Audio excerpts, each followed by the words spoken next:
My question is about campaigning in the media. I see when I talk to people directly or when I go on Facebook or on Twitter among my friends, and there's tens of thousands of them around the place, that we agree with each other and we're good at finding out good information about what's going on, we're good at mobilising each other. But one of the terrible things about the last general election was the extent to which the media, including the BBC, completely allowed nearly every issue to be framed by the Tories.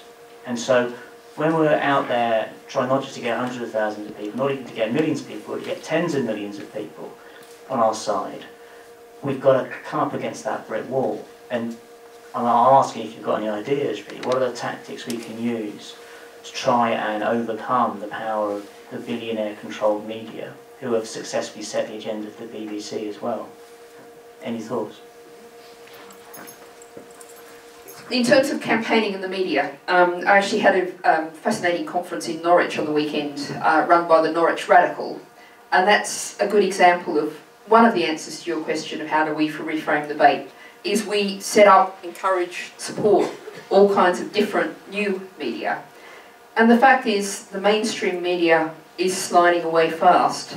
A single figure that sums this up: in 2010, in the general election, newspapers were selling 15 million copies a week. By 2015, they were selling 10 million copies a week. Circulation had fallen by a third between those two general elections. Now, they are still very much framing the forms of the debate, and one of my little pet topics at the moment is, the BBC and Sky in particular fill hours and hours of television with the newspaper reviews. They sit there and shuffle through the papers, and I've sat there and shuffled through my papers myself. And let's say to them, why aren't you doing a media review? There's all these websites out there now. There's the Huffington Post, which doesn't apparently believe that journalists should be paid, which as an old journalist myself, I have some objection to, but there's a lot of stuff on it. There's news sites like the Canary, there's the Conversation that I referred to, there's lots of other Open Democracy, lots of great sites out there. So what we can all do is make sure we're all promoting and encouraging those things. And I think when it comes to the BBC, I'm really quite torn, because I understand that the BBC is under tremendous right-wing pressure, and the Tories are very much threatening their funding. But one of the real horrors of my 3.5 years has been the fact that actually, particularly on the issue of climate change, but on lots of other issues too, I've had more intelligent, interesting, challenging, but useful interviews on Sky than I've had on the BBC. And that really is an indictment. I very much believe in the principle of a public broadcaster, but we need to go a long way towards changing the BBC's idea of what the public is.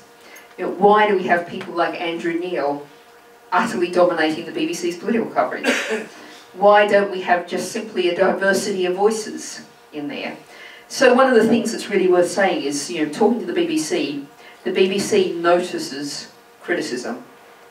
So don't just throw things at the telly, write an email as well to the BBC directly and tell them that was really poor.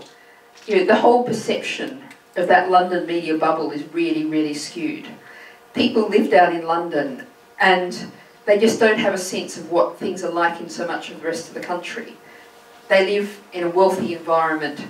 I've been working with some excellent campaigners from the WASPI campaign, Women Against State Pension Inequality.